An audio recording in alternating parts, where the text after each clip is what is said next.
I am sharing with you making a risotto. Simple recipe, healthy and easy. Guys, my risotto is made of course, the risotto rice. I have the risotto rice. Then I have my onions. It's very important. I love onions and garlic, so therefore I have my onions. And of course, I have my vegetarian bouillon. And of course, my own style, I have my mushroom, which I'm going to cut it into pieces.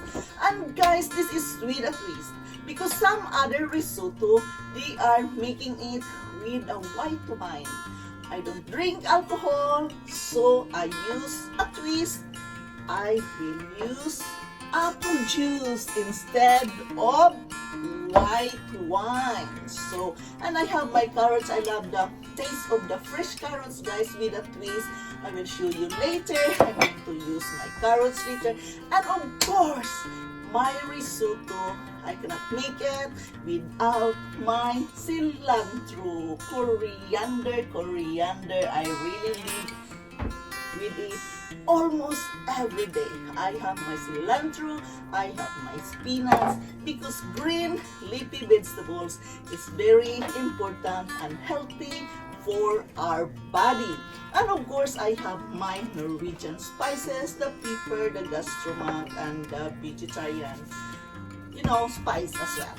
So this is just a simple recipe, guys, making my own risotto with a twist, because I make it in my own style according what I like, what it tastes like. So here I have to cut my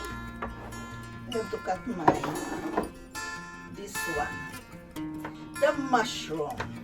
I love mushroom, guys. I was not able to find something, brown mushroom yesterday, so I just picked up in the Asian store the mushroom. They are available red, and it's okay. It's okay because mushroom is mushroom anyway. So here I am making it here. Guys, I make my own food according what I have craved for. When cravings comes, I'm going to make it. I'm going to cook it when cravings comes. And now I have my cravings. It's just a few days now. I'm trying not to eat so much rice, and now I have cravings for rice. So guys, therefore I am making this risotto with a twist, because this is healthy with some other vegetables. Mushroom is very healthy for our body, guys, and I read it that mushroom, there is a certain stuff in the mushroom which is very good for us women, especially preventing breast cancer. So guys, if you can eat mushroom, a little bit of mushroom every day, that can prevent you from having a breast cancer. That's what I read. I only sharing you guys what I am reading. This is about like journey, about lifestyle. So therefore, what I am reading, what is my lifestyle, what I eat in a day, I am sharing it with you. So this is my vlog, is all about lifestyle, the way I survive life despite of my fibromyalgia. Having a fibromyalgia, guys, is really very challenging, but I made it because of my lifestyle. I changed my lifestyle. Therefore, even though it's painful, I can make it. See, even it is so difficult sometimes. So here it is. There's my mushroom, guys. It's already finished, and the onions. I love to cut my onions so thin, but since I cannot make it here in my knife without crying, so I have to put it here in the machine so it is easier for me to cut it without crying, because the onions can be challenging sometimes. So there you are. Yes, because of it's so strong. But I love onions. This is very important for our body. Of course, garlic is also very healthy, but I don't know. I cannot tolerate the garlic. So therefore, oh, it's beginning to cry now. So guys, I have to put it in my machine to cut it into pieces. Oh, it's beginning to cry now soon. So guys, I hope you are having a good day, and I hope you are going to make your meal healthy, simple, easy, and healthy.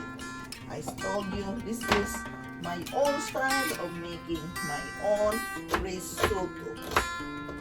So guys, there you are. I have my onions in this machine, so it's easier for me to cut it without crying. So here it is.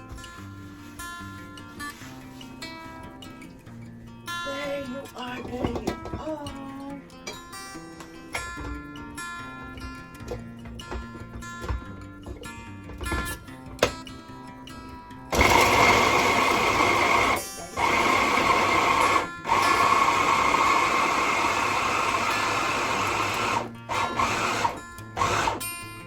I really love this.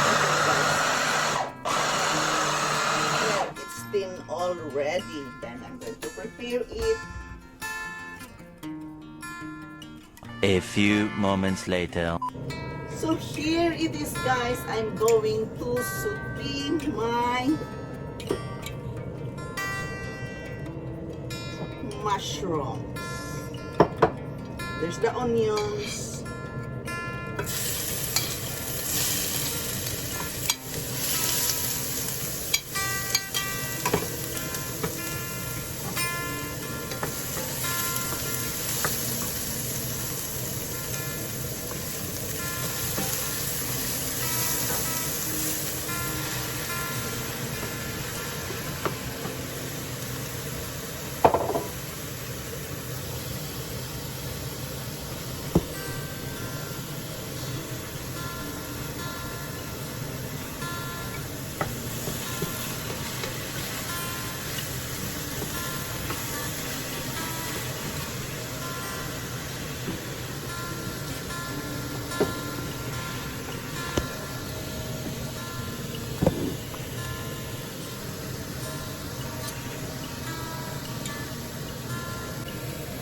Soy sauce.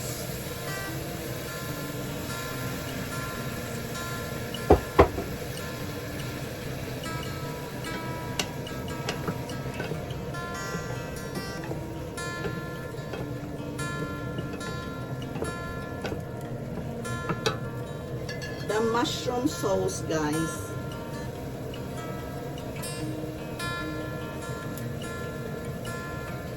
I love this mushroom sauce.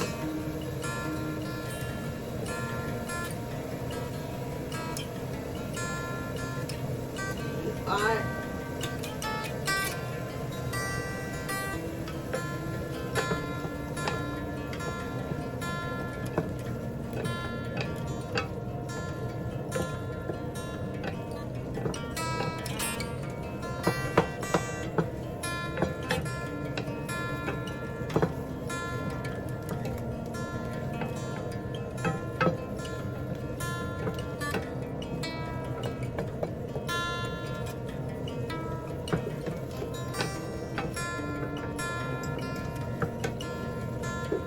the mushroom with the onions. I saute it first, guys, before mixing it to the risotto.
almost finished, guys. As you can see, it's almost finished.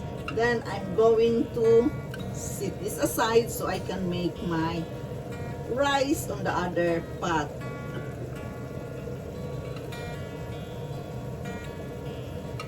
See, it really looks good, guys. The mushroom. Oh, there you are.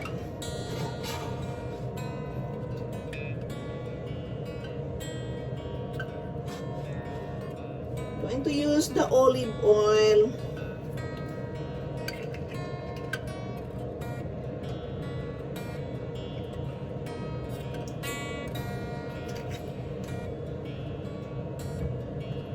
Here's my mushroom.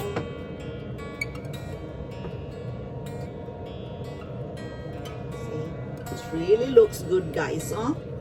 It really looks good, and it smells good, and for sure it tastes good as well. So there you are.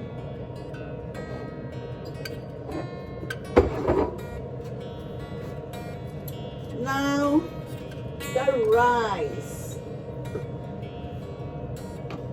See here, it's warm already with the olive oil, with the onions, mashed onions.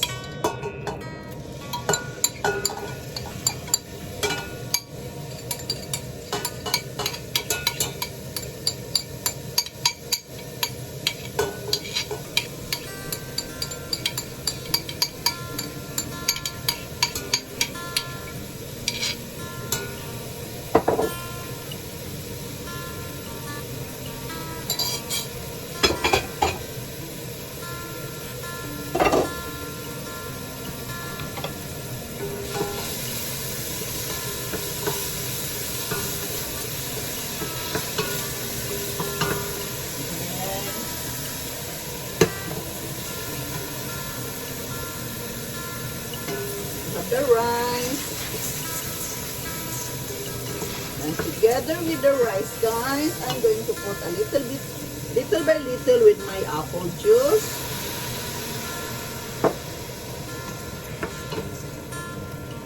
To cook the rice, of course, I must also put my water. This water.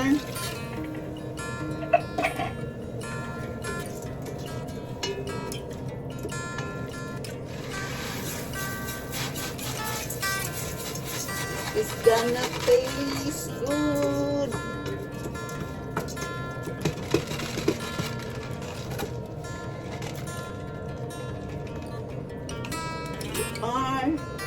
And the apple juice. This is with a twist, guys, because apple juice can give more taste of my risotto. Instead of wine, I am using apple juice because I don't drink wine, so apple juice is more healthy. So there you are.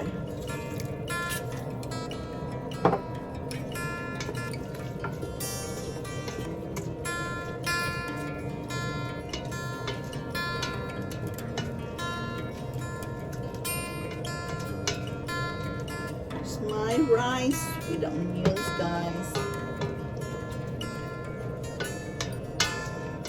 There. So I'm going to let it stay for a while so it will cook together with my cubes, the vegetarian cubes. So it will give more taste. And of course, a little bit of my Himalayan salt there.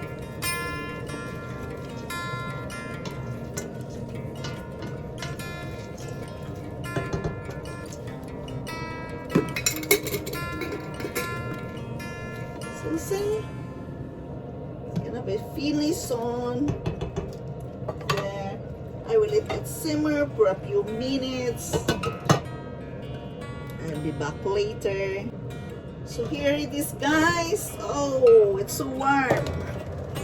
There is my risotto.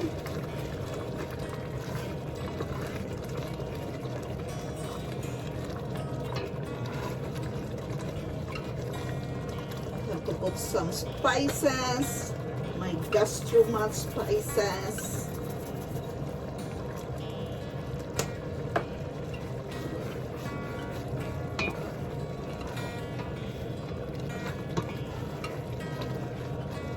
And of course, pepper.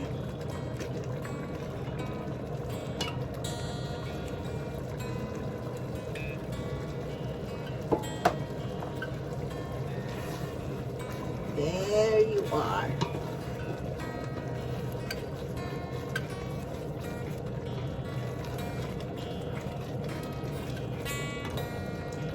A little bit of vegetarian spice.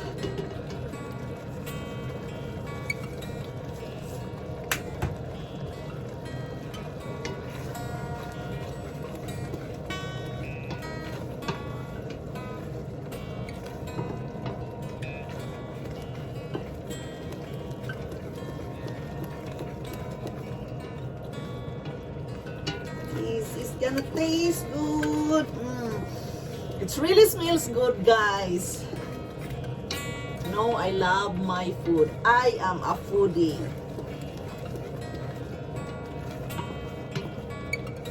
Here we are.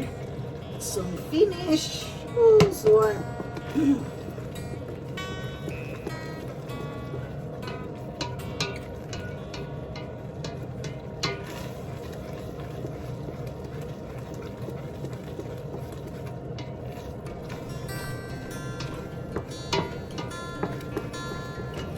going to taste it, guys, because it really smells good and I really want to taste it.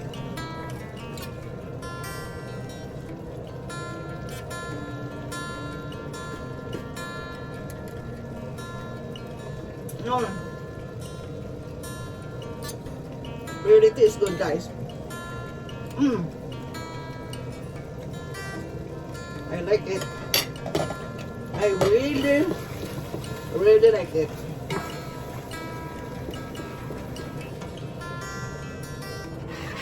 Here it is, guys. It begins to be finished and it really tastes good and smells good. See, here is the risotto with a twist because I use an apple juice in it. See, you can see, guys, I am mixing now the mushroom.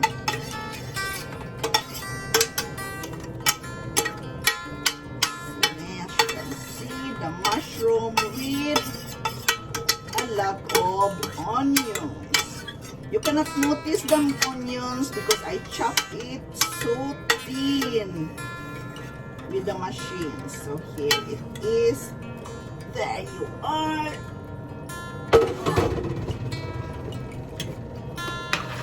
See? Oh, this is gonna taste good, guys.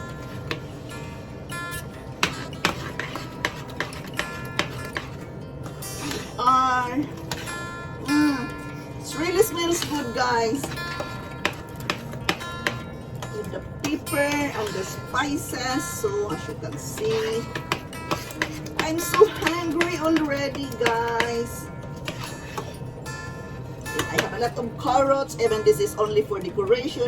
I have made plenty because I'm going to make a carrot salad as well. So here it is, guys, my risotto with a twist, of course, the coriander. It really smells good. There you are. There you are. Coriander, cilantro, cilantro, cilantro. I love the cilantro. See, looks good, smells good, and it is healthy, easy, and cheap. Being a vegetarian, guys, is not necessarily expensive. We can make it simple, easy, and cheap, of course. So there you are. Remember, the mushroom is so healthy, especially for us women. There you are. And I'm going to for a couple of minutes with a cover. A few moments later. Now guys, it is done. It tastes good. I already tasted it. So now I'm going to show you. Going to eat. I'm so hungry already. Guys, here it is. There you are. I am so hungry and I love to eat a lot. Have a very, very good appetite. There you are. Oh, it's so warm.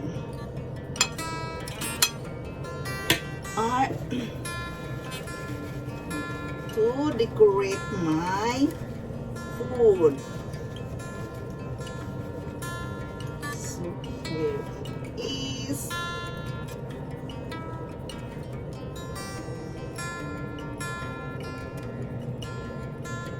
Coriander, the cilantro, and of course, I told you I have my carrots. So there you are.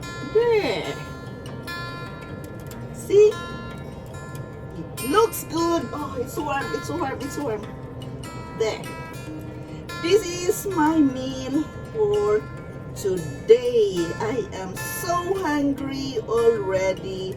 This is the way I eat my vegetarian food. So here it is, guys. It really smells good. But before I am going to eat, I have to take a picture of it so I can share it with you for the thumbnail. I love you guys. Thank you so much for watching. I hope you will do the same. Love yourself. Take care of yourself by eating the good food. Simple, easy, and cheap. Here we are, bon appetit! So here's my food, guys, ready to eat. There it is, simple, easy, and healthy. This is my own version of making my risotto. Take care of yourself, guys. Love yourself by eating the healthy foods, which is just easy to find in the market. So let's eat, guys. Bon appetit. And I would like to thank you so much for watching. I love you all and thank you for taking the time watching me making my food tonight. Thank you. I love you and bye-bye.